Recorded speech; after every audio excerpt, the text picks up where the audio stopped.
Mesdames, Messieurs, bonsoir. Amoureux du sport, je vous souhaite la bienvenue sur le plateau de la Grande Team. Ravi de vous retrouver pour notre rendez-vous sportif quotidien. Et bien sûr, avant de démarrer, je vous invite, s'il vous plaît, à suivre le sommaire. On y va.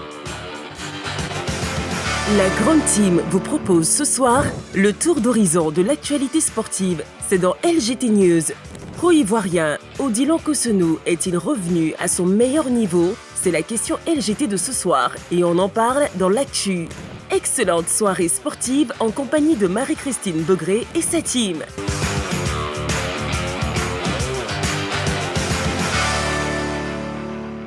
Alors, 90 minutes d'émission en direct, bien sûr, sur la 3, la chaîne qui vous offre 3 fois plus de sport, avec cette question LGT pour ce soir. Pro-ivoirien, Odilon Cossonu est-il revenu à son meilleur niveau? Voilà. Et on passe avec LGT News. Allez, on y va.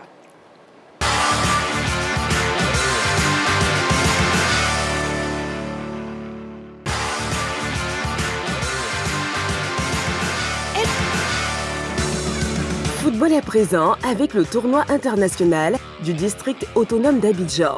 12 équipes participantes attendues. Après une année d'interruption liée à l'organisation de la CAN 2023 en Côte d'Ivoire, le tournoi international du district autonome d'Abidjan, dénommé TIDA, refait surface avec l'édition 2024. Ce sont au total 12 équipes participantes qui sont attendues à Abidjan, dont 5 venant de l'étranger, parmi lesquelles on peut citer Gesser, Ad Doua du Burkina Faso, Académie Planète Foot de Lomé du Togo, Derby et Afé du Mali. Cette compétition, principalement destinée aux U18 et organisée par Ivoire Sport Promotion du président Koné Mamadou, a été officiellement lancée ce mercredi au cours d'une conférence de presse animée dans un hôtel UP de la Place à Cocody. À en croire le commissaire général de ce tournoi de détection, Mesma Mbaya, 2 stades accueilleront les compétitions du 16 au 23 décembre prochain, notamment le stade Robert Champroux de Marcory et le parc des sports de Trècheville. Les équipes iront donc à l'assaut de l'Académie Volcan Junior, vainqueur de la dernière édition en 2022. Si bien pour Volcan Junior que pour toutes les autres académies qui viennent participer à ce tournoi, nous vous souhaitons bon vent. Nous espérons que nous serons à la hauteur de vos attentes. On espère que le TIDA va vous permettre de montrer vos meilleurs talents, vos meilleurs jeunes, pour que, à terme, on puisse dire que tel autre joueur sont passés par le TIDA et ils sont aujourd'hui dans les plus grands championnats, comme on peut les voir aujourd'hui. Détection, 2 Plateaux FC et l'AS Denguélé lancent un grand stage. Les jeunes footballeurs âgés de 16 à 21 ans qui rêvent de faire carrière ont là une belle opportunité de saisir leur chance. En effet, grâce au grand stage de détection que se propose de faire 2 Plateaux FC et l'AS Denguélé à travers la structure Ivory Star du 9 au 15 décembre prochain à Abidjan et précisément au stade Robert Champroux, 60 jeunes sélectionnés à travers le pays pourront réaliser leur ambition. C'est l'information capitale qui ressort de la conférence de presse prononcée par Malik Fadiga et Mohamed Koné, co-organisateurs de ce tournoi de football. Plusieurs recruteurs en provenance du Real Valladolid, du Standard de Liège et bien d'autres d'Europe et d'Afrique sont annoncés pour cet événement en Côte d'Ivoire. On est aussi allé à l'intérieur du pays, comme Bouaké, Yamoussoukro, Soubré. De là a été créé un noyau. Et ce noyau sera vu sur une semaine, du 9 au 15 décembre, sous la supervision de clubs étrangers, tels que le club belge du Standard de Liège, le club espagnol du Real Valladolid, le club croate du NK Istra, mais aussi un club africain avec des destinations comme on connaît aujourd'hui, telles que la Tanzanie, avec le club du Singida Black Star.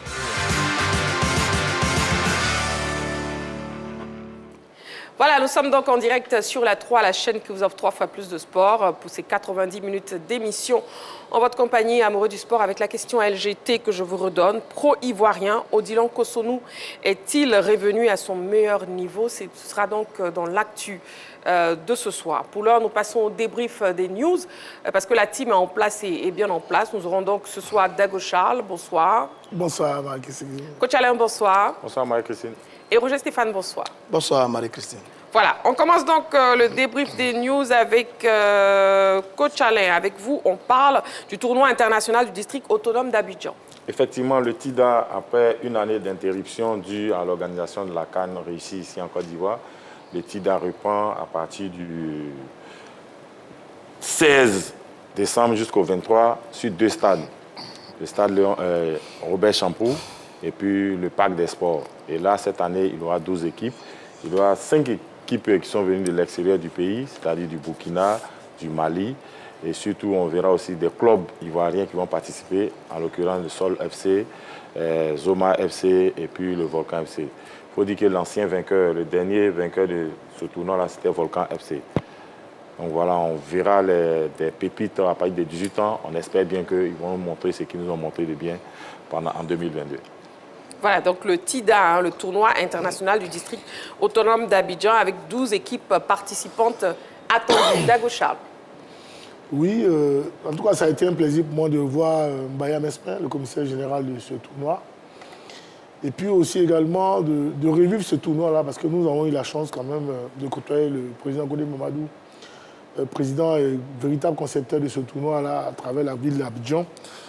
Celui-là déjà même qui avait déjà piloté cette histoire d'ASPI au niveau de toute la Côte d'Ivoire pratiquement, d'initier ce tournoi. Et à travers ce tournoi, on a connu beaucoup de grands joueurs, beaucoup de jeunes joueurs qui l'ont inspiré plus ou moins à créer son club Volcan. Et aujourd'hui, on se rend compte que Zoma, Volcan et autres sont les grandes équipes du championnat ivoirien. Donc, c'était un réel plaisir de revoir ce tournoi-là, revenir à la surface du côté d'Abidjan. Et ce tournoi permet à ces jeunes gens-là de pouvoir affronter les jeunes de 16, 17 ans, 18 ans de différents pays. Parce qu'avec lui, on a eu la chance de voir le Barça. Je peux dire la Masia, pratiquement, venir jouer à Abidjan. Dieu merci, aujourd'hui, on aura les enfants, sinon les jeunes gens du continent, du Burkina, du Mali qui seront là, du Togo et autres. C'est déjà très intéressant pour nos jeunes gens, pourvu maintenant que l'organisation soit toujours au fait de l'actualité, c'est-à-dire de permettre à ces jeunes gens-là, effectivement, de bien s'illustrer. Seulement, moi, la seule chose que je pourrais leur demander, c'est qu'ils répertorient un peu tous ces jeunes gens-là et qu'à la fin de chaque tournoi, ceux qui peuvent sortir de ce tournoi-là, en plus, les reconnaître, les identifier, pour qu'on se rende compte que ce tournoi engendre effectivement de véritables talents. Parce qu'après, on n'a pas le suivi de tous ces enfants-là qui sont sortis de ce tournoi. Voilà un peu ce que je souhaiterais. D'accord. En tout cas, comme l'a dit Coach Alain, ce tournoi qui accueillera 2 stades qui accueilleront justement les compétitions du 16 au 23 décembre prochain, notamment le stade Robert Champoux de Marcory et le Parc des Sports de Trècheville. Et à présent, nous parlons boxe avec Roger Stéphane. Oui, avec Daniel Dubois qui détient l'une des ceintures mondiales des poids lourds, qui va défendre son titre en février 2025, c'est le 22 précisément. Dubois donc est champion du monde. On se rappelle qu'il vient de battre Anthony Joshua. C'était par KO au 5e round à Wembley en septembre dernier, devant près de 96 000 spectateurs du côté donc, de l'Angleterre. Juste 5 mois après, il va remettre donc, son titre en jeu, remonter sur le ring. Oui. Le combat est prévu à Riyad, en Arabie Saoudite. Dubois, c'est 22 victoires pour 2 défaites. Son adversaire s'appelle Joseph Parker, le néo-zélandais. Lui également, c'était un ancien champion. Il a su 2 gros combats, vraiment 2 gros combats. Il a battu, il n'y a pas longtemps, je crois, en décembre de l'année dernière, il a battu Deontay Wilder, le champion du monde américain détenteur de la ceinture WBC. Dans la foulée, il a enchaîné face au redoutable chinois Zhang. Et donc, ça fait que Parker a su 2 grosses victoires. Il a le titre WBO, qui est intérimaire pour l'instant.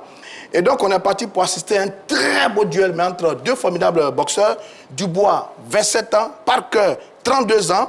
Le combat est prévu pour février 2025. Mais avant ce combat, dans la nuit de ce 21 décembre, la nuit 21 ou 22 décembre, oui, il y aura un autre combat revanche, cette fois-ci entre Tyson Fury et Alexander Usyk. C'est l'acte 2. L'acte 1 avait vu la victoire de Usyk au point face à Fury. C'est une victoire qui a fait beaucoup de polémiques. L'acte 2, c'est dans la nuit du 21 qui arrive. Ça va être un combat phénoménal. Je cite le combat parce que le vainqueur de ce combat va peut-être affronter en 2025 pour une ceinture d'unification entre le vainqueur du combat Dubois-Parker. Autrement, nous les amoureux du noble, nous sommes gâtés sur ce mois de décembre et au mois de février prochain. Ça va être chaud sur le ring. On attend de voir ces deux combats-là. Usyk Fury bientôt. Et Parker contre Dubois au mois de février prochain. Dubois qui défendra sa ceinture donc en février. Oui, Dagochal. Non, je vais juste rappeler à Roger Stéphane de préciser le prénom de Dubois. Parce que les Dubois, ils sont de Brofodoumé.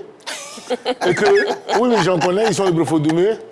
Et que certains Ivoiriens ne pensent pas que ce soit ceux-là qui sont concernés par ce combat. Dubois. C'est très important. D'accord. Voilà, parce que quand on entend généralement Dubois, on pense que ils sont forcément pour ce que je sais, lui, c'est un Britannique. Donc ce Dubois-là, lui... Oui. Il y a un Dubois qui s'appelle Sylvain Dubois, il y a Emmanuel Dubois.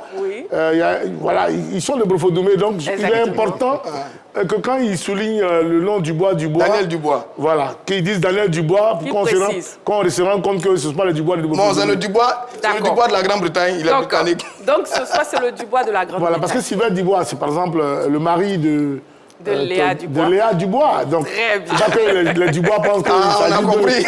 On a bien compris, Dagochal. Merci beaucoup. Merci, voilà. Tapia. Non, mais franchement, il va nous donner la jeunesse des Dubois. On a bien compris. Bref, la question LGT. L'affaire Léa Dubois, ok, d'accord. De ce soir, pro-ivoirien, Odilon Cotonou est-il revenu à son meilleur niveau? Ce sera tout à l'heure dans l'actu. On marque une petite pause, le temps que Dagochal nous explique encore cette histoire de Dubois, de Grande-Bretagne et de Brofodoumé. Et on se retrouve dans quelques secondes seulement. Vous ne bougez surtout pas pour la suite de l'émission. À tout de suite.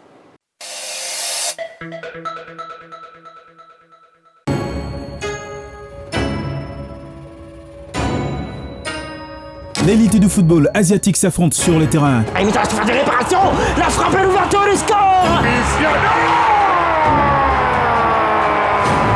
Des chocs inattendus, des rebondissements incroyables. Et ils confirment leur stature trouble faite avec son inévitable incontournable attaquant, Sofiane Rahimi. Des joueurs de classe mondiale, Cristiano Ronaldo.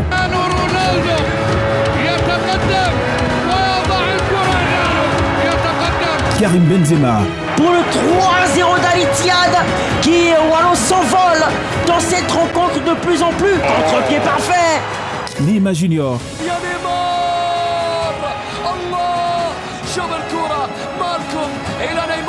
Franck Kessié. Jean-Yves Rakwasi.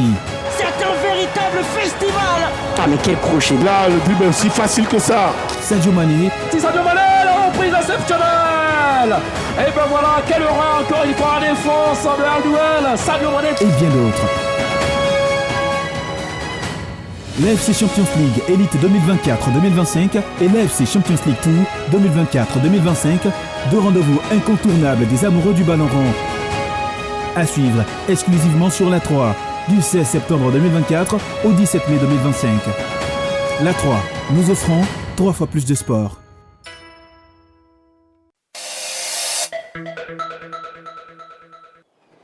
De retour sur le plateau de la Grande Team, nous sommes toujours en direct sur la 3 jusqu'à 22h. Nous sommes donc sur la chaîne qui vous offre 3 fois plus de sport. Vous suivez votre émission essentiellement sportive où bien sûr on vous donne toute l'actualité sportive. Et il est temps de passer au focus. Nous avons un invité. On y va.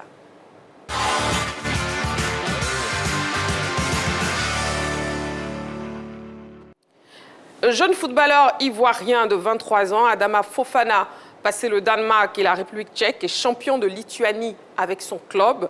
Actuellement en vacances sur les bords de la lagune ébriée, le natif d'Abobo est notre invité de ce soir. Et bien sûr, nous le recevons sur le plateau de la Grande Team, Adama Fofana.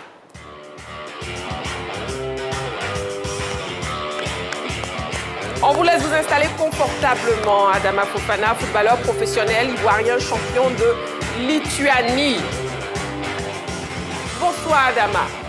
Comment vous allez? Je vais très bien. Vous allez bien? Bon, ravi de vous recevoir sur le plateau de la Grande Team. Bonsoir monsieur. Bonsoir champion. Bonsoir. Et avec vous, on pourra s'entretenir pour le focus de ce soir, c'est bon? D'accord. Vous êtes à l'aise, vous êtes bien installé? Je suis très bien installé. D'accord. Bon, avant de commencer, d'aborder déjà votre actualité, la première question que j'aimerais vous poser, Adama Fofana, c'est dites-nous comment vous êtes arrivé à OSA. Bon, d'abord, je remercie la 3 de me donner cette opportunité. Je suis arrivé à OSA par le biais de mon coach Zoumana, qui est aujourd'hui en collaboration avec Hamza Gamal. Donc ça a été une intégration un peu facile pour moi car les deux collaborent. D'accord, donc vos débuts n'ont pas été trop difficiles? Tout début pour un footballeur est toujours difficile, donc je peux dire que les débuts étaient vraiment difficiles pour moi. Et avec le temps, j'ai pu m'adapter, donner le meilleur de moi. Très bien. Et nous avons une petite photo. Vous allez nous dire hein, qu'est-ce que cette photo vous rappelle. C'est une photo de vos débuts. Voilà, on voit la photo qui s'affiche actuellement à l'écran.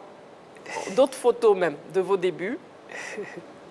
Alors, commentez, dites-nous, qu'est-ce que ces photos justement? Vous avez quel âge à cette période-là? Déjà, la première photo en rouge, là. La première photo en rouge, j'avais 16 ans. C'est vraiment vous, là? Oui, c'est moi. Vraiment, tout début est difficile. Et la deuxième photo? La deuxième photo, j'avais 17 ans. Oui. C'était avant un tournoi. Moi, avec le président, nous avons tiré la photo. Ça fait vraiment chaud au cœur de voir ces gens d'images. Oui. Mine de rien, de voir d'où nous sommes quittés et arriver jusqu'à là aujourd'hui, c'est vraiment un exploit. Voilà, en tout cas, félicitations. Adama Fofana, on le note, hein, qui est footballeur professionnel, ivoirien et qui est champion de Lituanie avec son club. Voilà. Donc, quelle est aujourd'hui déjà votre relation avec le coach, votre formateur, Hamza Gamal? Bon, je peux dire Hamza Gamal, pour moi, c'est comme un père, car il m'a vraiment aimé, d'abord en dehors du football, et m'a donné tout le meilleur pour que je sois là aujourd'hui. Donc je peux dire qu'il y a des très belles relations, très bon rapport entre moi et puis Hamza Gamal. D'accord. Donc justement, votre formateur Hamza Gamal que nous avons pu avoir, et voici ce qu'il dit de vous. On va regarder. Fofana Adama, je l'ai recruté au centre de formation Ajifa d'Abobo, de mon frère et ami Théo Zoumana. C'est là que j'ai recruté Adama, un gamin très poli, respectueux, très courageux. Adama n'était pas seulement un joueur pour moi, c'était mon fils. Il est toujours mon fils, bien sûr. C'était mon fils. Parce que, comme tous mes footballeurs, au-delà du football, c'est des gens avec qui j'ai beaucoup d'affinité, d'amitié, père et fils. Et donc, Adama, c'était pareil. Et au-delà même du football, il passait chez moi souvent il dormait là-bas comme les autres. Et sportivement, grand talent. Et avec une patte droite magnifique. Quand il frappe le ballon, c'est immense. Techniquement aussi, il avait quand même la moyenne. Puissance aussi.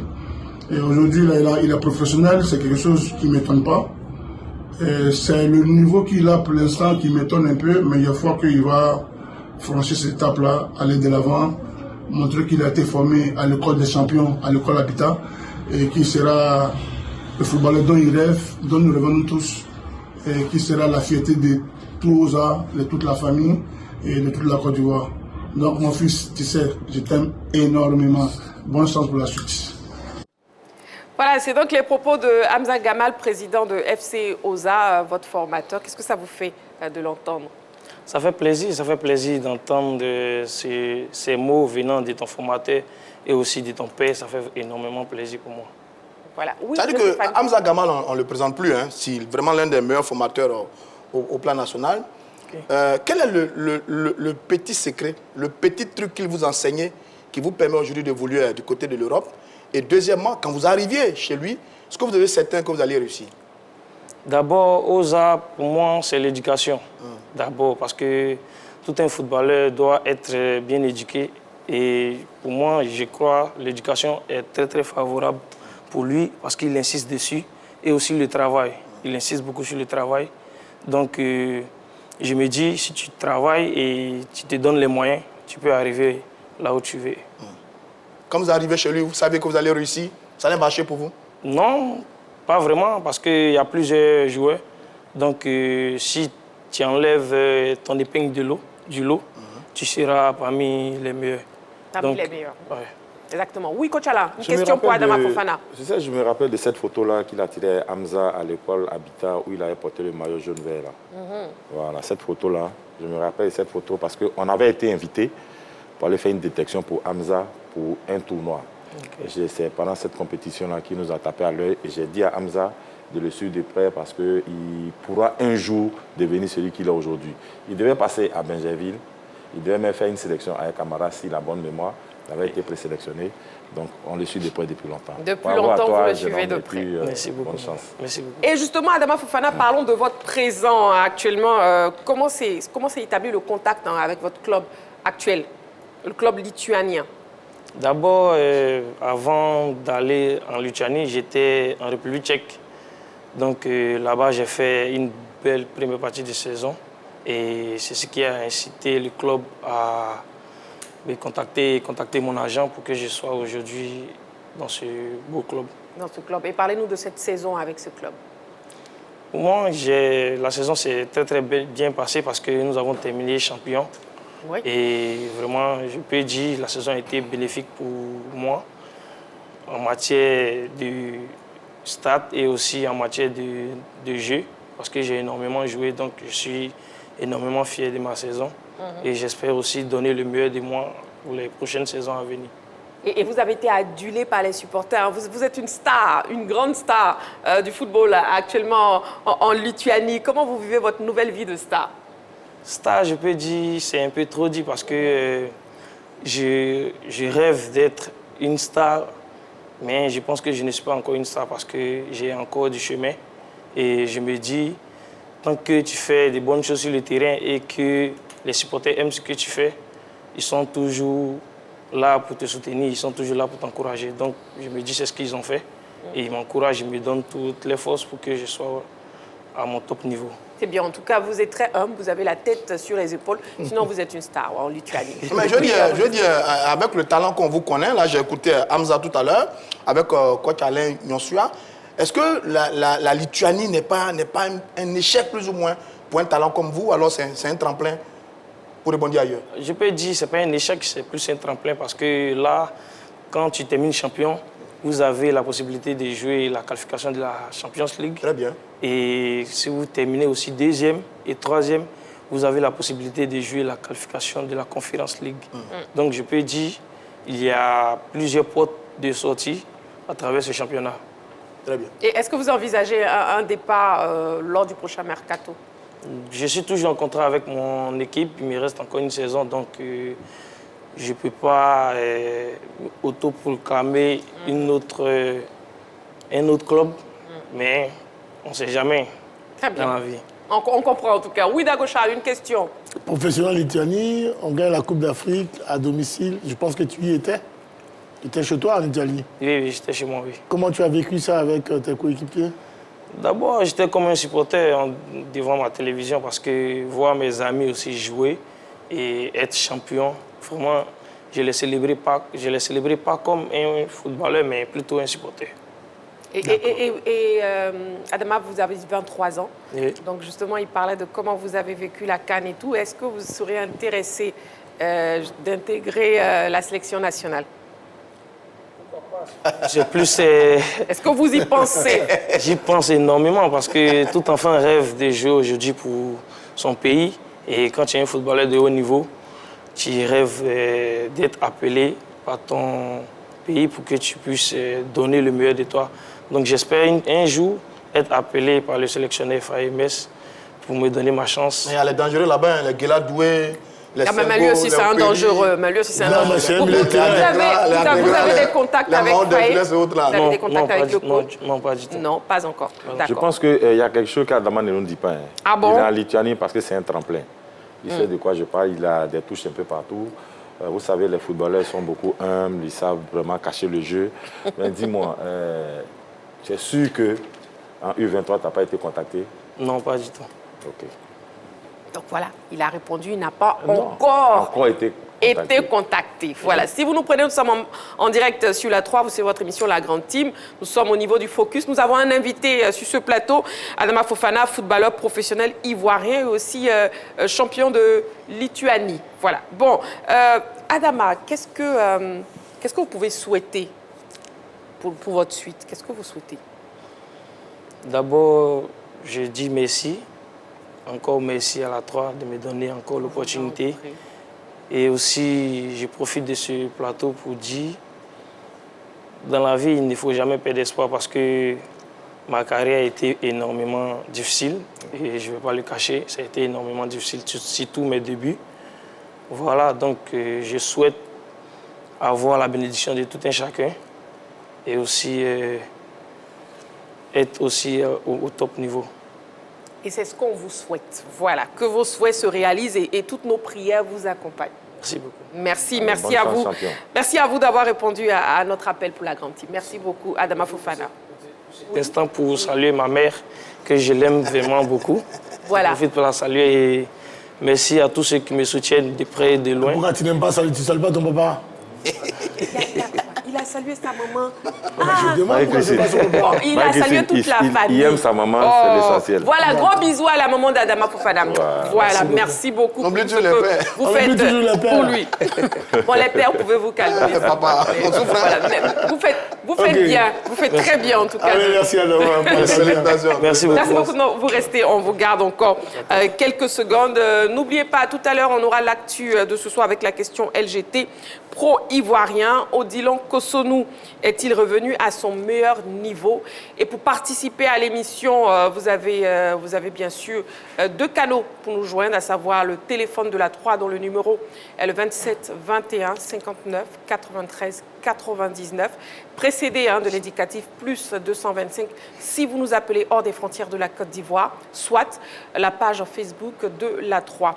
Nous marquons une petite pause et on se retrouve dans quelques secondes pour la suite de notre émission. Vous ne bougez surtout pas. Bon, d'ailleurs, vous restez puisqu'on poursuit en même temps. On avait besoin d'une pause pour faire un changement, un remplacement basket. Mais bon, on nous dit part de pause. Donc, je ne sais pas comment je pourrais faire le remplacement basket. Bon, on va appeler Jean-Philippe Oria. Je pense qu'on va laisser Adama Fofana comme ça. Merci beaucoup. Merci beaucoup. Merci, champion. Jean-Philippe Oria qui va donc prendre le relais parce que pas de pause, tout simplement. On passe au stade du jour. On y va.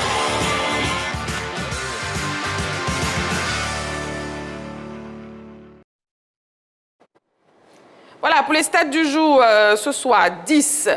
Bradley Barcola est l'actuel meilleur buteur de la Ligue 1 française avec 10 buts après 14 journées. L'attaquant du PSG devance Mason Greenwood et Jonathan David qui comptent respectivement 8 et 7 réalisations. 13. Les 4 clubs égyptiens ont fait le carton plein de la première journée de la phase de poule des Coupes africaines avec 4 victoires à domicile. Al Ahly, Pyramide FC, Zamalek et Al Masry ont surtout craché du feu avec 13 buts marqués et seulement 3 encaissés. 4.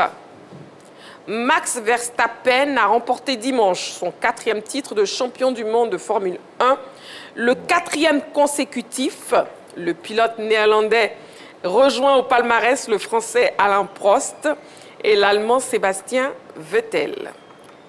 Voilà donc pour les stats du jour, avec la présence très remarquée de Jean-Philippe Oria. Bonsoir Jean-Philippe. Bonsoir Christine. Voilà, remplacement basket est donc fait. Vous serez donc à côté de Roger Stéphane. Bon courage à vous, Jean-Philippe. Un gars d'Aboville, un gars d'Aboville et puis un gars de...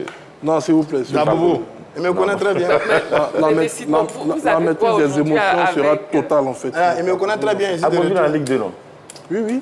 Tu n'es pas d'Aboville? Bon, qui veut prendre un carton jaune, s'il vous plaît, messieurs? Okay. Non, dites à Jean-Philippe qui me connaît très bien. Je ne vous connais pas, monsieur. C'est de retour. Jean-Philippe, ne calculez pas le voisin. Voilà. Donc, on part donc pour le débrief des stades du jour, s'il vous plaît, messieurs. Dagochal, n'est-ce pas? On part? Oui, Ness. Voilà. Donc, déjà, que vous inspire les performances de Bradley Barcola avec le PSG. Jean-Philippe, bon, malheureusement, en me portant le micro, je n'ai pas pu voir la statistique le concernant. Oui. Mais il faut dire que... Barcola... Il est l'actuel meilleur buteur de la Ligue 1 française avec 10 buts. Merci. Ce n'est pas surprenant, c'est un garçon qui reste sur une très bonne lancée. Je pense que le Paris Saint-Germain a décidé de faire de Barcola la nouvelle tête de gondole du projet. C'est vrai qu'un autre garçon, en la personne d'Ousmane Dembélé, était arrivé pour essayer de faire le contrepoids au départ de Lionel Messi. Mais Barcola, lui, était prédestiné à remplacer Kylian Mbappé du côté de l'animation offensive sur le flanc gauche. Et même au niveau de l'équipe de France aujourd'hui, face à l'état de forme actuel de Kylian, c'est lui qui est préféré par le sélectionneur français. Je pense que peut-être qu'il pourrait faire plus, mais son club est en pleine restructuration sportive avec un nouvel entraîneur. Ouais. Après, ils ont été tenus en échec par Nantes lors de la dernière journée du championnat, mais Barcola a démontré, au moins sur cette dernière année, qu'il fait partie quand même des nouvelles forces de l'équipe de France à prendre au sérieux. Donc je ne suis pas surpris.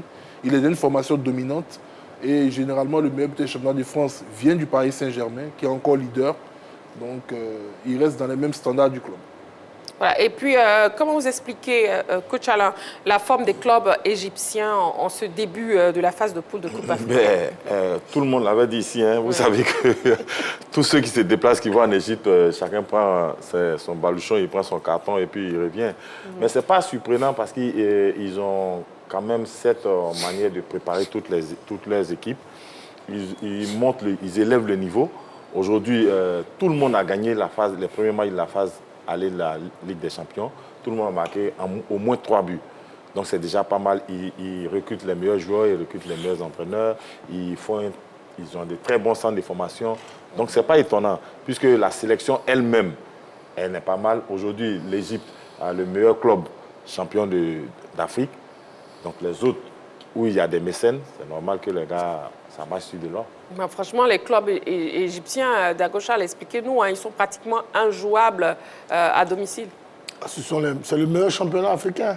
Ça, il n'y a rien à dire. C'est les meilleurs salaires africains aussi également. Donc, oui, et puis en question organisationnelle, ils sont au top. En termes d'infrastructure, il n'y a rien à dire. C'est lorsqu'ils connaissent plus ou moins des événements liés un peu à la politique, à la géopolitique, et que, bon, mais ils braillent un peu du noir. Mais lorsqu'ils sont tranquilles, il y a une certaine quiétude, il n'y a rien à dire. Ils marchent sur tout le championnat, tous les championnats africains. Donc, ce n'est pas surprenant de voir voilà, El Ali, Zamalek, Al-Masri et autres la dominer. Vraiment, tous les clubs africains. Maintenant, il reste la référence. Ça, c'est clair. Mais il n'en est pas moins que d'autres pays sont mis au travail, notamment les Sud-Africains, les Tanzaniens, les Ivoiriens. Voilà, on essaie de bousculer un peu cette hiérarchie-là. On ne les a pas encore atteints, Non, je parle au niveau des résultats. Attends, l'Africa Sport, la SEC Mimosa et autres sont parvenus à battre ces équipes égyptiennes en Coupe d'Afrique. Donc on a eu quand même des bons résultats face aux équipes égyptiennes. Donc, je veux dire, c'est vrai qu'ils sont les meilleurs. Non, oui, mais il nous arrive de les titiller un temps soit peu. Donc, voilà, continuons de bosser, c'est tout. Continuons de bosser. Je pense que ce que Dago dit, ça remonte quand même à des temps immémoriaux, pour une raison simple. La force des Égyptiens, c'est la capacité à pouvoir conserver sur une très longue période leurs effectifs. Et surtout, dans un niveau professionnel très élevé. Donc, je pense que ce n'est pas de la magie. Quand le Mamelodi Sundowns, quand le TP Mazembe ont fait, comment dirais-je, je ne vais pas dire le même exploit, mais on fait la même chose avec eux. On a vu que ces clubs-là étaient facilement battus par ces équipes venant de l'Afrique noire. L'équipe du CE Sport de San Pedro, la dernière équipe ivoirienne, a joué une finale de Coupe continentale face au Al Ahly, où on a perdu de peu. Coupe CAF. Ça faisait 3 ou 4 ans que la bande à Bobo Sylvain évoluait pratiquement ensemble. Donc, il n'y a pas de magie, en fait, Marie-Christine. Il suffit simplement de mettre les moyens, de conserver sur un certain moment, ne serait-ce que 8 ou 9 de ses meilleurs joueurs. Mais quand vous allez croiser ces équipes-là, ça va couler de sens. C'est parce que, généralement, en Afrique noire, on a un changement parce que, étant donné que le professionnalisme n'est que de mots chez nous, les clubs sont obligés de vendre sans cesse leurs meilleurs joueurs, qu'on a du mal à causer toujours de bons effectifs. Et quand on part face à ces équipes-là, on va toujours souffrir. Mais quand vous les voyez généralement jouer avec des équipes bien constituées, je pense que, comme on le dit, le delta devient faible, la différence de niveau devient faible. Mais pour garder les joueurs, il faut avoir les grands moyens pour garder les joueurs. Il n'y a pas longtemps, moi, j'ai regardé le Zamalek avait un budget de 33 milliards de francs CFA. Quand un club a un budget de 33 milliards de francs CFA sur le continent africain, personne ne peut rivaliser avec lui. Dagocha citait la SEC et l'Africa. Mais ça remonte à les années 80. À une certaine époque, là, aujourd'hui, l'écart est énorme. L'Africain en Ligue 2, la SEC s'est débrouillée avec un budget qui tourne autour de 4 milliards de francs CFA. On ne peut pas rivaliser avec l'équipe du Al-Ali. Al-Ali, c'est 12 titres de Ligue des Champions. J'ai regardé. Zamalek, c'est 5 Ligues de titres des champions. Vous allez voir que sur ces compétitions, ces équipes-là vont sortir la phase de poule. Mais ce n'est pas qu'à l'extérieur. Hein. Là, ils ont battu la dernière fois le Stade Abidjan 4-2. Ils vont venir jouer à Abidjan ici. Vous allez voir ce qu'ils vont faire avec l'équipe du Stade Abidjan. Donc, la différence de niveau, c'est l'organisation, c'est le professionnalisme et c'est les moyens. L'Égypte, c'est un monde à part sur le continent africain. C'est le meilleur football sur le continent africain. Aussi bien avec la sélection nationale qui a 7 Coupes d'Afrique et avec ces différents clubs qui écrasent tout sur le continent africain. C'est difficile de rivaliser avec eux.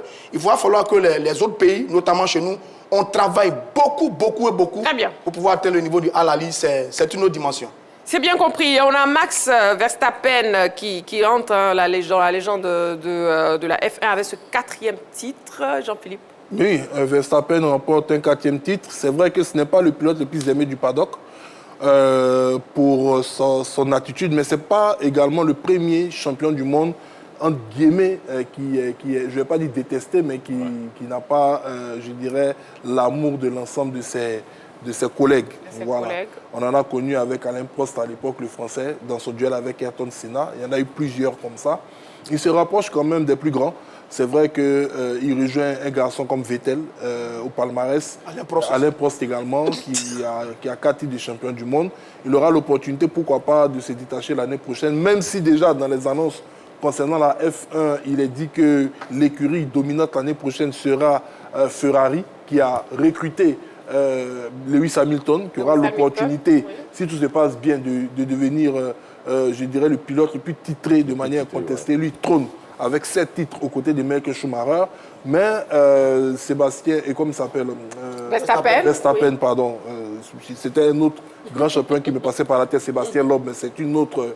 C'est le rallye. Voilà, c'est le rallye. Mais Verstappen, qu'on le veut ou non, il faut le reconnaître, c'est un battant. C'est un champion. Est-ce qu'il pourrait battre le record, justement, de ces deux grands noms que vous avez cités, Lewis et ce serait difficile. Voyez-vous, ces grands champions ont remporté les titres de champion du monde, je crois, avec différentes écuries.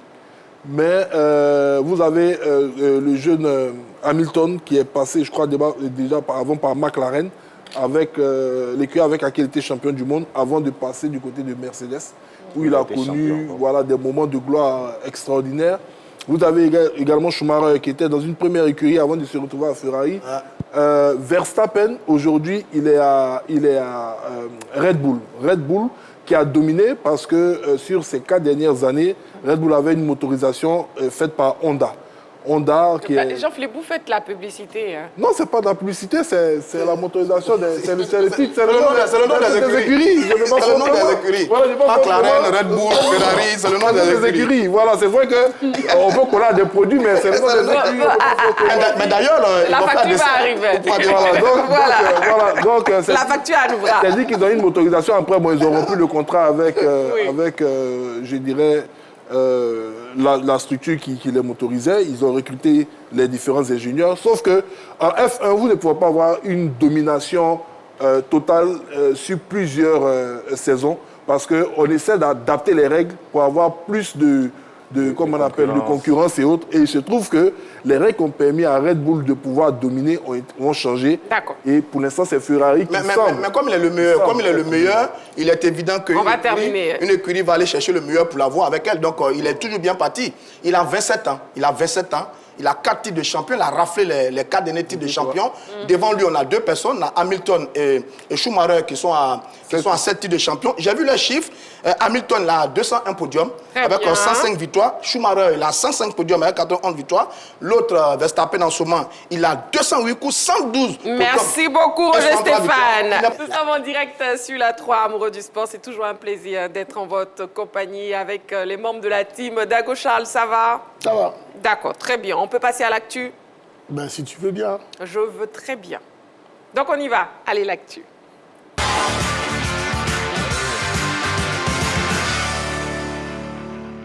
Et on ouvre le téléphone pour vous permettre bien sûr de participer à l'émission, le 27 21 59 93 99.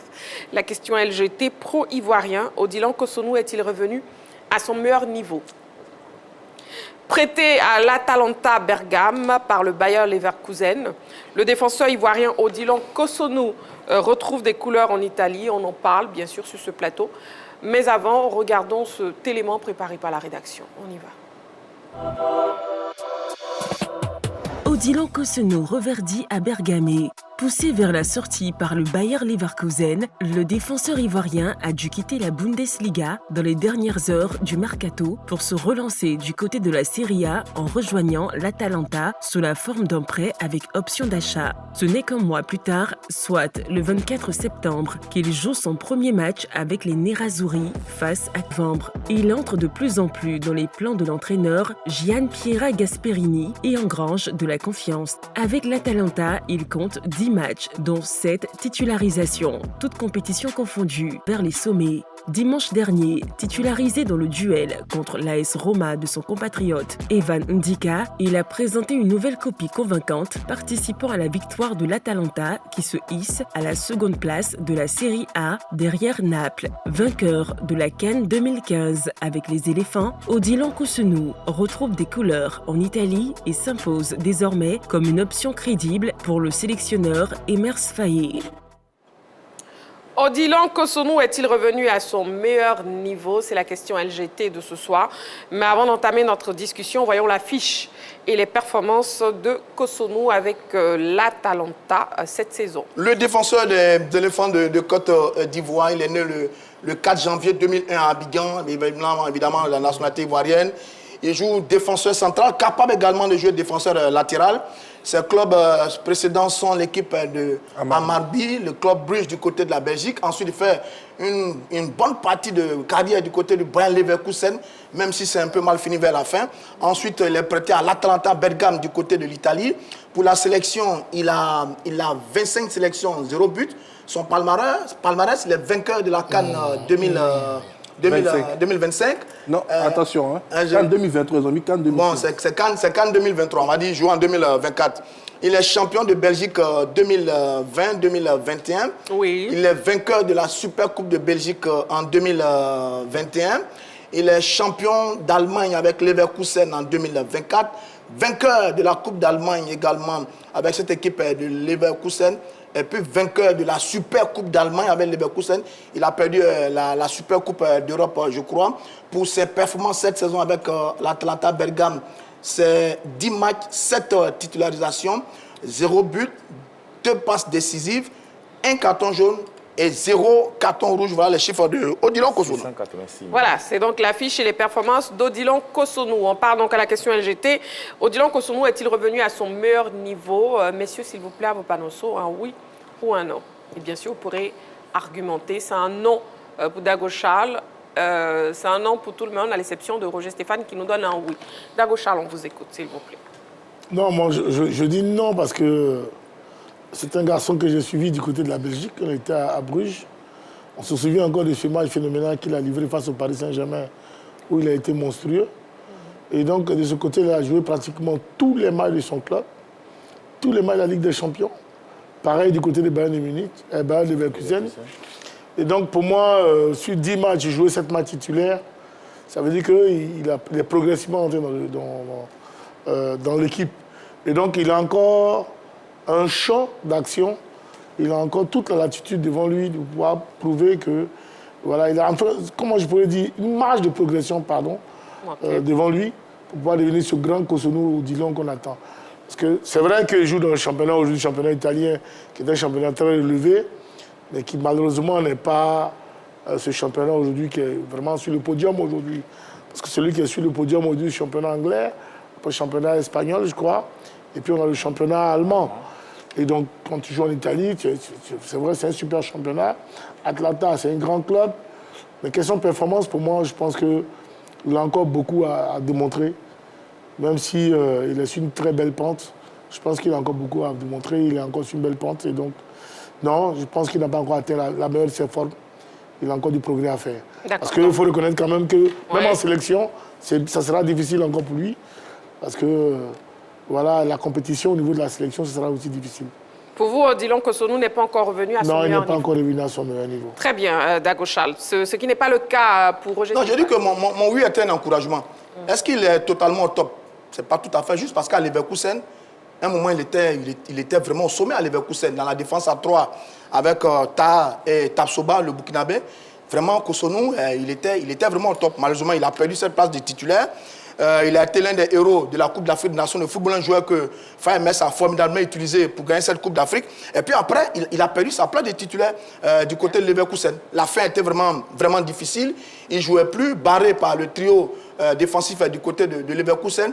Et puis vient ce prêt. Alors quand ce prêt arrive, le garçon retrouve des sensations. J'ai remarqué, j'ai vu ces statistiques depuis novembre. Il est complètement titulaire dans cette équipe d'Atalanta. Il a joué contre la Roma, il a joué contre Parme, il a joué contre Udinese. Des équipes face à laquelle il a fait de très gros matchs en étant titulaire. Et ça, c'est encourageant. Et quand je regarde ça, je dis, bon, il est dans un championnat qui est compétitif. Il joue à la fois la série A, je crois, l'équipe d'Atalanta est deuxième ou troisième. Ils sont sur une série victorieuse de 8 matchs sans défaite, grâce évidemment à un apport de notre Cossonu. Il joue la Ligue des Champions. Donc quand je regarde tout ça, par rapport aux derniers événements le concernant, je dis très bien, le garçon est en train de monter en puissance, c'est bien, il retrouve les sensations, il retrouve du jeu. Il a cette intelligence de pouvoir jouer aussi bien, comme je l'ai dit tout à l'heure, dans l'axe et dans le couloir droit. Et tout ça, c'est en train de faire du bien à Cossonu. Rappelez-vous que ce garçon avait perdu sa place de titulaire en sélection au profit d'Agbadou, ce qui n'était pas, à mon avis, une situation intéressante pour lui. Mais là, sur ce qu'on est en train de voir en ce moment, je pense que s'il y a une fenêtre qui s'offre ou bien qui s'ouvre pour les éléphants en ce moment, c'est vrai que ça vient de mois de mars, on pourrait peut-être retrouver Cossonu dans la défense centrale des éléphants, parce que quand même, c'est l'un des défenseurs préférés de Faye Metz. Il a bien utilisé durant la CAN, ça marchait. Il a connu la méforme, il est parti. Mais là, quand on regarde son retour au premier plan avec l'équipe de l'Atlanta dans un championnat compétitif qu'est la Série A et la Ligue des Champions, je dis, je suis content de voir Cossonu. Il faut l'encourager. Nous avons un appelant, Monsieur Conan. Bonsoir, Monsieur Conan. Monsieur Conan. Ah, nous l'avons perdu. Vous pouvez nous rappeler, s'il vous plaît, Monsieur Conan, au 27 21 59 93 99. Odilon Cossonu est-il revenu à son meilleur niveau? C'est donc un non pour Dago Charles, oui. Par contre, pour Roger Stéphane, qui vient à peine d'argumenter. Et Coach Alain, c'est un non aussi. Non, c'est un non vu ses prestations l'année passée à Leverkusen. Et puis aujourd'hui, il arrive dans un championnat où, pour moi, ce n'est pas le top championnat où il devait partir. Il aurait dû rester au Bayer Leverkusen. Et puis il allait avoir sa place de titulaire cette année. Et peut-être qu'il avait fait mieux que ce qu'il est en train de faire actuellement. C'est vrai qu'il joue les matchs, l'équipe d'Atlanta est en train de gagner, mais ce n'est pas le même Cossonu qu'on recherche. C'est le Cossonu agressif, le Cossonu teigneux, le Cossonu qui est passeur décisif, le Cossonu, on n'est pas encore en train de le retrouver. Mais pour moi, il a encore du chemin à faire. Il a encore vraiment du chemin à faire pour redevenir l'Odilon Cossonu qui nous a monté pendant la CAN. D'accord. Voyons l'avis de M. Kwame. Il nous appelle de Kung Fao. Bonsoir, M. Kwame. Bonsoir, Marie-Christine. Bienvenue sur le plateau de la Grande Team. Merci. Voilà. Et on vous... Oui. Je salue le plateau. D'accord. Bonsoir. Je suis de bon retour de Roger Stéphane. Merci, cher ami. D'accord. On vous écoute maintenant par rapport à la question LGT. Odilon Cossonu est-il revenu à son meilleur niveau? Oui, selon moi, il est revenu à son meilleur niveau. C'est tout. C'est tout? Oh, oui. D'accord, ok. Merci beaucoup pour votre participation donc, à l'émission, M. Kwame. Allez, Odilon Cossonu est-il revenu à son meilleur niveau? Jean-Philippe, on vous écoute maintenant. J'ai répondu non, tout simplement parce que j'estime que son meilleur niveau, on l'a déjà connu. Et que pour l'instant, il est sur une pente ascendante pour pouvoir retrouver ce meilleur niveau-là. Ben, contrairement à ce que peut-être mes devanciers ont eu à dire sur le championnat d'Italie, moi je pense que pour un défenseur, c'est le meilleur des championnats. On y apprend beaucoup la tactique et comme le disait très bien Cyril Domoro, on apprend surtout à jouer debout. C'était l'un des défauts de Cossonu et la Côte d'Ivoire en a parti pendant la Coupe d'Afrique des Nations. On le sait très teigneux et très généreux sur les efforts, alors qu'en Italie, on met beaucoup l'accent sur l'intelligence du jeu. Et par extension, Roger Stéphane a dit qu'il pourrait, pourquoi pas sur les prochaines fenêtres, venir un peu titiller un garçon comme Agbadou qui est en train de prendre ses aises dans la défense centrale. Parce qu'on sait que Cotonou a formé une paire magnifique avec son compère Evan Ndika. Les deux sont passés par les championnats d'Allemagne. Ndika a joué à Francfort, Cotonou à Leverkusen. Aujourd'hui, les deux sont en Italie.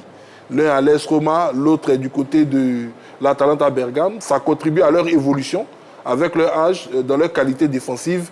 Et c'est un atout sur lequel pourrait compter le sélectionneur national, Faye Mers plus tard. Parce que quand vous avez des garçons qui jouent à ce niveau dans des championnats aussi tactiques et intelligents que ceux de l'Allemagne et de l'Italie, l'entraîneur n'a pas besoin de leur dire beaucoup de choses pour qu'ils puissent se comprendre sur le terrain, ajuster leurs pas, être, je dirais, en synergie pour réaliser de bonnes choses. Maintenant, sur son état de forme, il vient d'arriver en Italie. C'est un championnat qui lui était complètement méconnu. Il est arrivé dans un état de forme déjà qui n'était pas reluisant. On sait qu'à Leverkusen, sur les fins de match, il n'était plus titulaire. Il avait des aides de ne pas prolonger avec son club, ce qui avait contraint l'entraîneur du club, Xabi Alonso, à ne plus le classer. Et on sait qu'il lui reste 1 année de contrat. Il est parti à l'Atalanta. S'il continue comme ça, c'est sûr que peut-être l'option d'achat sera levée ou l'Atalanta va faire une proposition pour le recruter. Donc l'année prochaine, il va être sur le marché. Et il se comporte bien, c'est un championnat qui n'est pas facile. J'espère pour lui que sa montée en puissance va être exponentielle pour qu'à la longue, on puisse revoir le Cotonou de Bruges, surtout pour moi, qui pour moi est le Cotonou Prime, comme les jeunes le disent, parce qu'à Leverkusen, il y a eu quand même une évolution en Andalousie. Et donc, c'est la raison pour laquelle j'ai dit pour l'instant, c'est non, parce que c'est prématuré. Il est en train de monter en puissance et je dirais à la fin de la première partie du championnat, on pourra tirer des conclusions sur l'état de forme du garçon. Très bien. Nous avons M. Mian. Il nous appelle de Trècheville. Bonsoir, M. Mian. Oui, bonsoir, madame. Bienvenue sur le plateau de la Grande Team. Merci. Voilà. Tout le plateau. Voilà, bonsoir. on vous écoute. Odilon Cotonou est-il revenu à son meilleur niveau, M. Mian? Oui, selon moi, il a toujours été à son meilleur niveau. Hein. Ah bon? Il a toujours été à son meilleur niveau, seulement que, bon, comme il n'était pas titulaire à Atalanta, donc, bon, moi, sur moi, il faut que Faye aussi donne souvent la chance à ces gens de... Quand ils n'ont pas de club, ces joueurs-là, quand ils n'ont pas de club, il faut qu'ils leur donnent la chance souvent en sélection. Voilà, pour pouvoir les relancer aussi. Voilà. D'accord. Même s'il ne joue pas dans son club, s'il joue en sélection, ça peut lui donner la confiance de revenir à son meilleur niveau. Très bien, c'est bien noté. En tout cas, pour vous, Odilon Cotonou a toujours été à son meilleur niveau. Merci beaucoup pour votre participation à l'émission, M. Mian, qui nous appelait donc de Trècheville. Bon, est-ce que Odilon Cotonou, justement, a le profil pour réussir dans le championnat italien? Bien entendu. Et il a toutes les qualités. C'est pour cela que moi, je me permets de dire qu'il n'est pas encore arrivé à son meilleur niveau. Parce que quand on parle de niveau au football, on parle de l'environnement dans lequel tu évolues. Quand tu as vu ce garçon jouer en Ligue des Champions, qui est le meilleur niveau européen, et tu le vois aujourd'hui jouer, tu te dis non, il doit encore continuer de travailler pour atteindre ce niveau-là, à partir duquel on a pu mieux l'apprécier. C'est ça. Sinon, ce n'est pas parce que tu joues en Italie que nous sommes en train de dire que oui, le championnat italien n'est pas bon. Non, ce n'est pas ça. Il y a le niveau le plus élevé que la Ligue des Champions, où, étant à Bruges, il a affronté ces grandes équipes-là, et puis il a fait montre d'un certain pragmatisme, n'est-ce pas? Donc pour moi, ce garçon-là, avec toutes les aptitudes qu'il nous a déjà montrées, quand tu le vois jouer le dernier match avec l'Atlanta, il n'a pas encore toute la plénitude de sa confiance, de son talent, tout et tout. Voilà, parce que c'est progressivement qu'on retrouve toute la plénitude de ses moyens. Et donc, il est sur ce chemin-là, pour moi. C'est pour cela que je le dis. Et donc, oui, c'est un super championnat. Le championnat italien, c'est un championnat difficile. Ce n'est pas tout le monde qui y réussit. Déjà, le fait de faire 7 matchs sur 10, ça voudrait dire qu'il a de la qualité suffisante pour s'installer. Maintenant, s'installer durablement. Jouer la Ligue des Champions demain avec son club, on retrouvera... Et vous allez voir qu'incontestablement, la concurrence va s'imposer aux autres. Je ne dis pas que ça va faire de lui un titulaire à part entière de l'équipe nationale de Côte d'Ivoire, mais ça va donner vraiment du fil à retordre à tous ses concurrents en sélection.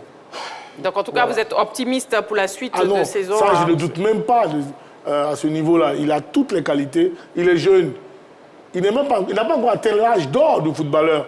Et puis il a cette performance-là. Parce que l'âge d'or du footballeur, c'est 26, 27, 28 ans. Voilà, là où, à n'importe quel moment du terrain, à n'importe quel instant, dans n'importe quel périmètre, tu sais où le ballon se situe et où les choses de l'adversaire se situent. Et il a encore tout le temps devant lui pour nous montrer tout ça. Oui, coach Alain. Non, il va réussir dans ce championnat parce que d'abord, de un, il a une taille, il a une anticipation, il a une lecture, il a une bonne lecture de jeu. Et puis aujourd'hui, c'est ce genre de joueur qui... Il me fait rappeler un certain Materazzi dans ses débuts. Il me fait rappeler un certain Materazzi dans ses débuts qui est arrivé timidement et puis après qui s'est imposé. Cotonou va s'imposer. Ça, nous tous, on souhaite qu'il s'impose. Et on est sûr qu'il va s'imposer. Il a les qualités, il a tout ça. Et s'il arrive à élever son niveau de jeu, comme Dagocha le dit, mais écoutez, on n'aura plus à se fatiguer pour aller chercher un autre défenseur. Parce que là, on va retrouver cette paire-là qui sera Ndika et puis Cotonou. Et puis les autres seront obligés, eux, dans leur championnat aussi, d'élever leur niveau de jeu. Et là, ça va aider le sélectionneur, ça va aider FAMS. En ce moment, en défense, vraiment, les places vont coûter très cher. Pour l'instant, elles coûtent cher, mais arriver jusqu'en mars... Elles vont coûter très cher. Elles vont coûter très cher. C'est bien noté. Nous avons un appelant, s'il vous plaît. Nous avons M. Diomandé Mamadou de Sipilou. Bonsoir, M. Diomandé Mamadou. Marie. Oui. Christina. Oui, M. Diomandé Mamadou. Bonsoir, m'appelle. Bonsoir, M. Diomandé Mamadou. Bienvenue sur le plateau de la Grande Team. Je suis coach Alain. Oui. Bonsoir. Oui. Et mon ami Dago. Oui. Actuellement, la finale de Dago, ça va, hein? Ça va? Non, là, ça va pour nous, les Oyés. Vous n'avez pas salué Jean-Philippe, M. Diomandé Mamadou. Pardon, bienvenue, mon chouchou. Bonsoir à toi. Allez, on vous écoute, M. Diomandé Mamadou. Odilon Kosovo est-il revenu à son meilleur niveau? Odilon, elle a vraiment, franchement dit, c'est un ouf de soulagement pour les Ivoiriens. C'est ce que Kosovo nous montre actuellement dans le championnat. Franchement dit, j'ai dit bravo. Il est un titulaire à part entier et vraiment, il prouve que vraiment c'est un éléphant et c'est un champion d'Afrique. Moi, je suis trop tellement ravi d'Odilon. C'est parti en Italie. Il dit merci à Odilon. Et nous, les Ivoiriens, ne ferons que prier pour lui. Enfin, il continue à cette forme-là jusqu'au Maroc. Oui, monsieur Diomandé Mamadou. Ce soir, ça va aller, ils sont reportés. Et ça ira au Maroc. Merci beaucoup, monsieur Diomandé Mamadou. Merci beaucoup, monsieur Diomandé Mamadou, qui nous appelait donc de Sipilou. Oui, je disais tout à l'heure que quand je regarde son parcours, je suis très content pour le garçon parce que si on fait attention, il pourrait être dans les années à venir peut-être le meilleur défenseur ivoirien. Pourquoi je dis ça? Il joue en Belgique à Bruges, il apprend. Bon, le championnat de Belgique, ce n'est pas le plus extraordinaire sur le continent européen. Ensuite, il va en Allemagne, au Bayer Leverkusen, qui est peut-être la troisième équipe du côté de l'Allemagne. Il est titulaire dès le départ, il fait de très gros matchs, il apprend la culture défensive du côté du football allemand. Maintenant, il atterrit du côté de l'Italie. Mais en Italie, la défense est sacrée. Tout à l'heure, Jean-Philippe a évoqué l'aspect technique des défenseurs italiens. Ce n'est pas tout à fait ça. Parce qu'en Italie, vous avez les Gentile, les Baresi, les Maldini, les Materazzi. C'était des défenseurs qui étaient qui étaient très durs dans le jeu et qui se sont imposés avec l'air physique. Mais en même temps, en Italie, vous avez la culture défensive, la tactique défensive. Parce qu'en Italie, on a inventé un système de jeu en Italie qu'on appelle le cadenaccio, qui a été inventé par Arrigo Sacchi, qui était entraîneur du Milan à l'époque. Donc, il y a une culture défensive en Italie. Et s'il acquiert cette culture défensive, il va être un formidable défenseur au Cotonou. Parce que Cotonou, c'est le champion des bourdes, hein. Il fait beaucoup de dégâts. Rappelez le match contre le Mali, il fait une faute qui amène un penalty, il prend un carton rouge, c'était un match pourri pour lui. Donc, j'ai le sentiment que le championnat d'Italie va permettre à Cotonou de grandir davantage et de corriger un certain nombre de lacunes pour acquérir des dispositions d'un véritable attaquant. Je suis content pour lui parce que sa trajectoire est très très belle. C'est vrai qu'Atalanta n'a peut-être pas le même niveau que l'équipe de Leverkusen, mais Atalanta est une équipe qui s'est bâtie, qui s'est construite, qui fait une très belle campagne en ce moment en Ligue des Champions, qui est sur le podium au niveau de la série A italienne. Il est titulaire. Oui, évidemment, ça lui donne des éléments pour grandir et Cotonou est en train de grandir. C'est bien noté. Monsieur Camara, bonsoir Monsieur Camara, il nous appelle de Beaunois. Bonsoir madame. Bienvenue sur le plateau de la Grande Team. Vraiment, le plaisir est partagé. Voilà. Et ça me fait vraiment plaisir. À cause de vous, moi, je suis beaucoup la grande team. Oh, vous êtes gentil. Je suis beaucoup la 3. Vous êtes aimable, Parce merci que beaucoup. vous êtes vraiment professionnel et pour une femme dans Merci. ce domaine-là, c'est vraiment remarquable. Merci beaucoup, merci Un monsieur grand Camara. bonsoir, un grand bonsoir et merci au coach Alain Joly. Oui. Tout le respect Oui. pour le doyen à côté. Et puis, oui. coucou à Roger Stéphane et puis un respect aussi à l'autre frère. Oh, merci, monsieur Camara. Vous êtes bien aimable avec tout le monde sur ce frère. plateau. Merci Mais il ne beaucoup. faut pas oublier les invisibles dans le plateau. Derrière le plateau. Ils font du beau travail. Grâce à eux, la Côte d'Ivoire relève le niveau au niveau des émissions. Ça Merci beaucoup. Vous saluez tout le monde à la 3, vous saluez toute l'équipe de la 3. Merci beaucoup. Ça nous touche. Et on est ravis de vous avoir justement ce soir dans la grande team. Et on veut votre avis, s'il vous plaît, monsieur Camara, sur la question LGT. Odilon Cossonu est-il revenu à son meilleur niveau? En fait, Odilon Cossonu, à mon niveau, il a toujours été à son meilleur niveau. Le problème, c'est que après peut-être la saison explosive qu'il a eue à Leverkusen, l'accumulation de la fatigue, un petit laissé aller, bon, ça fait qu'il n'est plus rentré dans les plans peut-être du sélectionneur. Bon, ça fait qu'il a baissé un peu le régime en fait. Donc bon, le Leverkusen a trouvé qu'il ne rentrait plus peut-être dans leur système de jeu. Ils ont décidé de s'en séparer. Mais en toute malheur, bonne chose hier, parce que moi je trouve que le fait de s'être prolongé en Italie, c'est encore mieux pour lui. Comme l'a dit le doyen tout à l'heure, il a pris la culture défensive en Allemagne. Il va vers un championnat qui est beaucoup défensif. Et comme l'a dit le doyen, il est en mal de progression, il apprend. Et il n'est pas sûr qu'il sera le meilleur, il sait sûr qu'il sera le meilleur défenseur. Le meilleur défenseur. Maintenant, Cossonu, il n'a pas baissé de régime. Il a toujours son régime, sauf que peut-être il ne rentrait plus dans le système du Bayer Leverkusen. Mais à l'Atalanta Bergame, le coach lui a donné la possibilité de s'exprimer. Et ça, c'est déjà un bon point. Déjà, quand un joueur déjà comporté dans la place où l'entraîneur le soutient, je pense que non seulement il va plus s'exposer, il va apporter encore plus à la Côte d'Ivoire. Et puis son niveau sera exceptionnel. D'accord. Voilà. Sinon, il n'y a pas de problème. C'est bien noté, monsieur Camara. Merci. Le merci à vous. Le merci à vous. Merci beaucoup. Merci beaucoup pour votre participation à l'émission. Et merci de nous suivre chaque soir, du lundi au vendredi, de 20h30 à 22h, en direct, bien sûr, sur la 3, la chaîne qui vous offre 3 fois plus de sport. Monsieur Camara parlait tout à l'heure justement du coach actuel de Cossonu, à savoir Gasperini. Est-ce que vous êtes satisfait de l'utilisation, de son utilisation par son entraîneur? Oui, coach Alain. Moi, je pense que Gasperini, c'est un très grand tacticien. Et quand il regarde la manière de défendre de Cossonu, tout de suite, il a fait des réglages. Il a fait des réglages. Comme Auriel a dit, en Italie, il faut apprendre à défendre.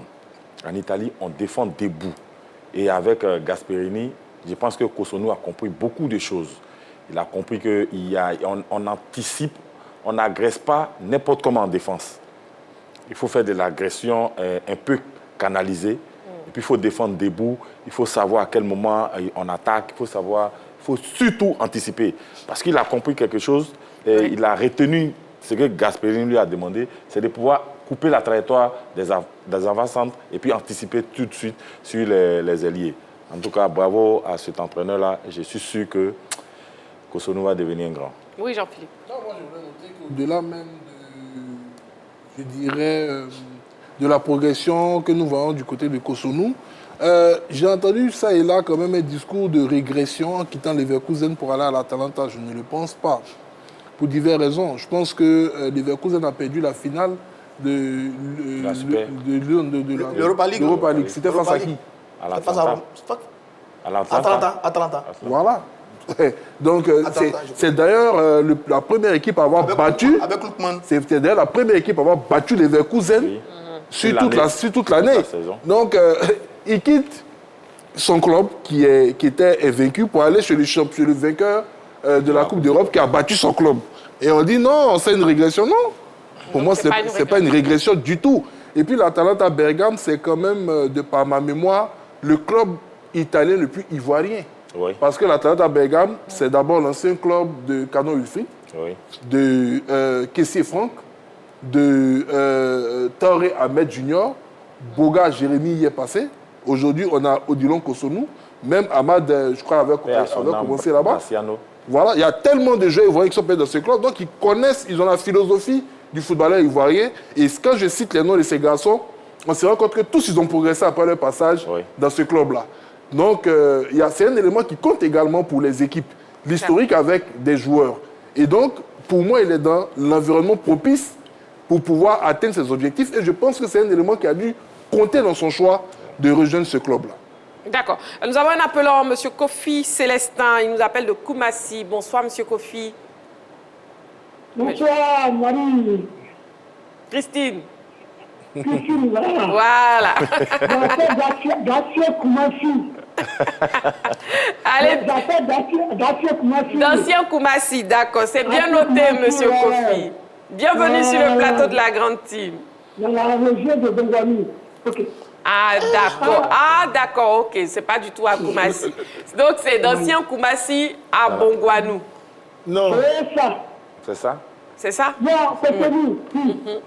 Oui, Odilon Kosonou, est-il revenu à son meilleur niveau, M. Kofi Célestin? Oui, moi je vois qu'il est revenu de son meilleur niveau. Hein. Parce que c'est un défenseur qui défend bien. Je vois, il n'a pas peur. Franchement, quand il défend, il a le code pour défendre. Je vois que c'est un excellent. Il est un excellent joueur. On doit l'encourager pour qu'il puisse aller de l'avant. Donc moi, pour moi, c'est un meilleur. Il est le meilleur. Merci, bonne émission. Merci beaucoup, M. Kofi Célestin, qui nous appelait donc. D'accord, c'est à Bongwanou. C'est bien noté. Merci beaucoup. Pro-ivoirien, Odilon Kosonou est-il revenu à son meilleur niveau? Écoutons l'avis du public sportif ivoirien. Oui, je pense que Kosonou est revenu à son meilleur niveau de son nouveau club à Atalanta. Il est devenu encore plus performant et nous aimerons qu'il devienne encore plus performant, qu'il aille encore plus de l'avant pour que Faye et MS le prennent pour la CAN. Parce que nous aimerons vraiment le voir à la CAN 2025. Je crois que bien sûr il est revenu à son meilleur niveau parce qu'il est donné de savoir que Kosonou c'est un joueur très extraordinaire. Il a une performance qui va au-delà des autres qu'on ne pense. Kosonou c'est un défenseur qui a participé à la CAN 2024. Nous l'avons assisté durant la CAN avec ses coéquipiers. Il y avait M. Faye, l'entraîneur. Durant la CAN, nous l'avons vu avec une performance extraordinaire. Je crois qu'il est revenu à son niveau, surtout avec son nouveau club Atalanta en Italie. Oui, je dirais qu'il est revenu à son meilleur niveau parce que tout dernièrement, je l'ai vu jouer à l'Europa League. Voilà, son entraîneur l'a fait confiance. Il l'a titularisé, donc je peux dire qu'il est revenu à son meilleur niveau. Donc je pense que l'entraîneur national, Emes Faye, peut encore lui faire confiance. Mon Kosonou est revenu à son meilleur niveau parce qu'il est beaucoup plus utilisé de son club. Il joue collectif et c'est un très vaillant défenseur. Donc j'aimerais que Kosonou reste à ce niveau-là parce qu'il est au top de son niveau en fait. L'avis donc du public sportif ivoirien. On va passer au deuxième sujet de l'actu de ce soir qui concerne le point de la suite de la 12e journée de la Ligue 1. La 12e journée de la Ligue 1 s'est poursuivie aujourd'hui. 3 matchs étaient au programme, donc découvrons les résultats et le classement après ces rencontres. Alors, pour les matchs joués donc, en ce jour, l'équipe de Zoman FC a battu l'AS Denguélé 2-1. Le Football Club de San Pedro a étrié Bouaké FC 6-0. Le Stade d'Abidjan a laminé, le Stella Club d'Abidjan a laminé le club Omnisport de Korgo 4-1. Puis l'équipe de Iska et Mouna ont coupé la poire en deux, 1 but partout. Bon, oui. Le classement provisoire après ces matchs joués. L'équipe de l'AFAD est en tête avec 27 points. Le Stella est deuxième avec 22 points. À la 3e place, on retrouve Zoman qui fait un bond extraordinaire à la 3e place avec 19 points.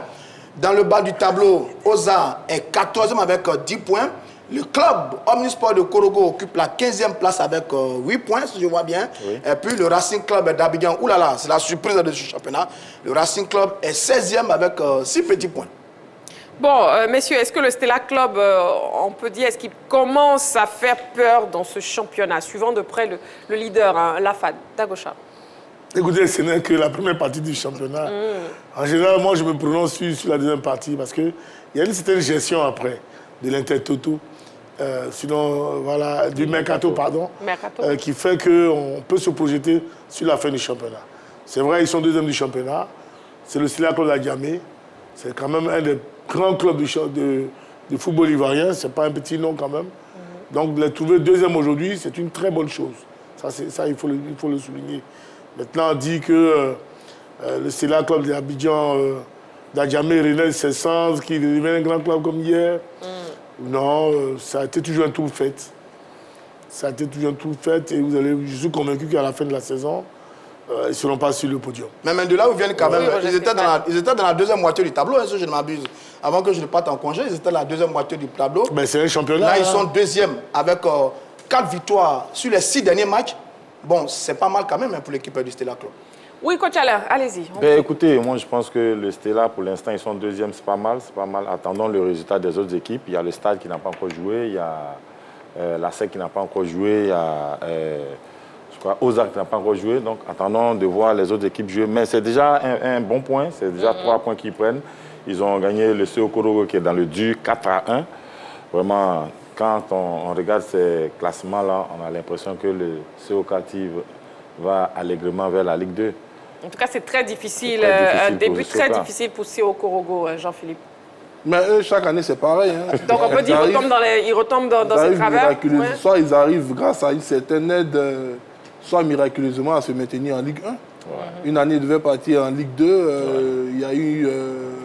il y a eu une réunion de la fédération, j'ai oublié le terme qu'ils emploient, et ils avaient décidé de maintenir toutes les équipes en Ligue 1, la première année de l'Assemblée générale, où ils avaient décidé, au lieu de crier les propositions du monde sportif d'organiser des barrages, ils ont été sauvés in extremis en restant en Ligue 1, et puis les deux clubs de premier de la Ligue 2 sont venus compléter la Ligue 1 à 16. C'était notamment le Stade d'Abidjan, et j'ai oublié le nom de l'autre club. Voilà, et l'année dernière, ils étaient à la porte de la relégation. Ils ont eu des circonstances, je ne vais pas dire troublantes, mais atténuantes, qui leur a permis de rester en Ligue 1. Et encore cette année encore, je pense qu'ils sont à leur place naturelle. Maintenant, on verra quel est l'élément qui va pouvoir les sauver.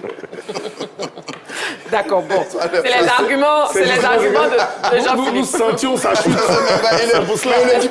Sa chute est terrible. Il ne dit pas tout. Il prend des tournures. Il va à l'Assemblée générale, il va au comité exécutif, tout ça. Mais quand même, Korogo, pourtant, ils avaient battu Osa 2-0 là. On était tous contents. Ils ont battu Osa 2-0. C'était qui quand ils se retrouvaient. Ils avaient gagné leur pré-match après 6 journées. On dit, bon, mais c'est bien, Korogo, etc. Et puis là encore, ils perdent face au Stella 4-1. Bon, ils font du surplace. Ils sont encore dans la zone rouge. C'est vraiment inquiétant pour cette équipe du Stella Club d'Adjamé. Mais je ne vais pas reprendre l'expression de Jean-Philippe. C'est préférable. Allez, on a Boaké FC, coach Alain. Boaké aussi qui venait de battre Osa encore 2-0 et puis aujourd'hui, ils ont été laminés 6-0. Vraiment, je sais pas si... La déroute de l'équipe du Béquet. Je ne sais pas si le cas en quittant Boaké ou bien en allant à Boaké va vraiment atterrir à Boaké. Vous avez de ces chutes ce soir. Mais écoute, tu ne peux pas... Tu peux perdre. Je suis d'accord. En football, c'est vrai. Tu peux perdre. Après une victoire, il y a 3 jours, tu ne peux pas te retrouver après avoir gagné un match 2-0 et puis prendre 6 buts. Gagner le stade 2-0. Hein. Gagner le stade 2-0 et puis prendre 6 buts. Là, il y a quelque chose qu'on ne comprend pas. Et puis là, demain, il faut être sûr, hein, quand Denguila a perdu, le même soir, l'entraîneur a dit au revoir. Là, il vient de perdre 6-0.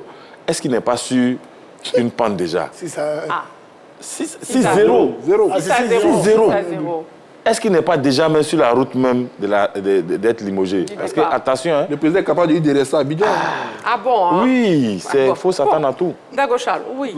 Non, moi je ne crois pas. Je ne crois pas que le président Diabaté Non, je suis le chat, voilà, plus dit tout de suite à son coach de céder le tablier. Non, mais en même temps aussi, il est tombé face à une équipe de San Pedro aussi qui est dans un électrochoc. C'est ça aussi. Qui a retrouvé ses marques. Qui a retrouvé ses marques, qui a joué un autre management, tout et tout. Et donc, tout de suite, ils ont pris 6. Ça peut arriver dans la vie d'un club. Alors, maintenant, après, bon, il faut voir. Il faut voir dans la gestion un peu du groupe.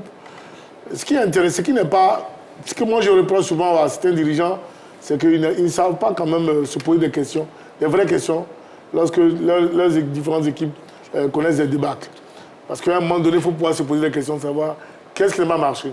En général, quand on gagne aujourd'hui, on est tous contents, on ne fait pas le bilan. Mais lorsqu'on perd, on fait tout un bilan précipité, on dit non, le coach ne vaut rien. Et donc voilà, perdre devant FC San Pedro, pour moi, c'est tout à fait normal. Peut-être 6 buts, c'est peut-être trop, mais c'est pas mauvais en soi. Moi, contrairement à mes amis, je voudrais un peu peut-être jouer le défenseur des présidents des clubs. Notamment le président du club Amisport de Korogo et l'équipe de Boaké. L'année dernière, Boaké a connu une légère crise quand même. Il y a un événement qui est survenu du côté de Boaké. Il y a une affaire, il y avait des joueurs etc. Est-ce qu'on a bien récupéré pour faire un bon recrutement cette année? Je ne sais pas trop. Donc je voudrais dire au président le chat de continuer de travailler. C'est ça, la Ligue 1, c'est comme ça. Du côté de Korogo, il y a une reprise en main cette année. Je crois que c'est le président Malik Toué qui a repris le club en main cette année. Parce que Korogo, depuis de nombreuses saisons, est en difficulté. Il est peut-être en train de faire des efforts pour amener cette équipe à un certain niveau. Est-ce qu'il y a eu le recrutement qui a suivi, etc., etc. Il y a des questions qu'on se pose. C'est une saison difficile, mais je sais que ces différents messieurs font énormément. Il faut les encourager. D'accord. Merci pour vos encouragements, Roger Stéphane. Et puis on a surtout le choc FC Mouna Iska. Oui, coach Alain. Oui, la première de Guamene Maxime sur le banc de Iska. Et puis en face de lui, avec Oussou Israël, je pense que Mouna menait 1-0. Et puis dans les ultimes moments du match, Iska a égalisé sur un coup franc, un magnifique coup de pied arrêté. Ben, c'est déjà pas mal. C'est déjà pas mal pour cette équipe d'Iska qui a un nouvel entraîneur, qui a donné un nouveau souffle à cette équipe parce qu'il venait de 2 défaites successives. Là, il vient de faire un match nul. On espère bien que dans les prochains matchs, Guamene Maxime va mettre sa patte, apporter son expérience à Iska. Et puis bon, ils vont retrouver le sourire. Maintenant, à Mouna, je demande à Israël de continuer de bosser. Bonne chance aux deux. C'est 2 bons techniciens comme moi aujourd'hui. C'est dans cette gestion-là, quand tu réalises que l'entraîneur est bon, je ne dirais pas qu'il est le meilleur en soi, mais qu'il est bon. Parce qu'il fait 2 défaites d'affilée, il arrive comme un cheveu sur la soupe. Et c'est encore l'équipe est dans le dur, et s'est dit, bon, il faut tout de suite remobiliser sa troupe. Donc à défaut de perdre, faire tout pour obtenir un match nul, afin d'encourager ses garçons. Et là, il obtient ce match nul-là qui est très encourageant. Et donc, ça lui donne parce que ce n'est pas lui qui a recruté le groupe. Ce n'est pas lui qui a façonné ce groupe-là depuis le début de la saison. Il trouve un groupe qui est déjà en place avec lequel il doit composer. Et donc, c'est chemin faisant qu'il va finir par imposer son empreinte. Donc, pour moi, cette gestion de ce groupe-là a été vraiment une vraie réussite pour Guamene Maxime. Et j'espère que voilà, il va continuer cette lancée-là. 2 jours d'entraînement. Jean-Philippe, un dernier mot sur FC Mouna Iska. Bon, je dirais que c'est un score fraternel. Voilà, en 2 formations du milieu des tableaux. Guamene Maxime est arrivé, il ne pouvait pas, je dirais, réaliser forcément un coup de génie, mais il a fait ce qu'il pouvait faire. Il va apprendre à connaître ses garçons du côté de la formation d'Iska. Du côté de Mouna également, Oussou, je pense que c'est un entraîneur que j'apprécie énormément. Bon, il était face à un grand frère dans le milieu également, qui s'y connaît. Donc je ne suis pas surpris par le score de cette. C'est-à-dire que match serré, tactique entre deux bons techniciens que nous tous on admire au plan local. Guamene, on a vu tout ce qu'il a fait du côté de l'équipe de FC San Pedro. On sait tout demain d'ailleurs pourquoi ils l'ont laissé partir. Oussou Israël qui passe par beaucoup d'équipes, mais qui est un garçon qui a beaucoup de qualités. Mais il faut surtout saluer le flair et l'intelligence des dirigeants de Iska qui sont allés chez Guamene Maxime. C'est vrai que Iska, comme beaucoup d'équipes d'ailleurs, à l'exemple de l'Africa Sport en Ligue 2, souffre un peu de la gestion des matchs en retard. Donc ils ont eu quelques difficultés sur les matchs en retard. Mais là, je pense qu'à partir de ce résultat, l'arrivée de Guamene Maxime, quelque chose peut se passer du côté de Ixa. C'est bien noté. Merci beaucoup, messieurs. La grande team de ce soir, c'est terminé. Mais on va terminer malheureusement sur une note un peu triste. Voilà, nous apprenons le décès, la triste nouvelle, le décès de Kassi Kouadio Lucien, ex-international ivoirien. Dago Charles, un mot. C'est dur, c'est dur. Moi qui connu ce monsieur-là, qui est l'une des légendes du football ivoirien. C'est vraiment difficile quand je l'ai appris. Je me suis effondré. Franchement, c'est difficile. Cette patte gauche-là va éternellement nous manquer. Lucien a été un des grands joueurs du football ivoirien.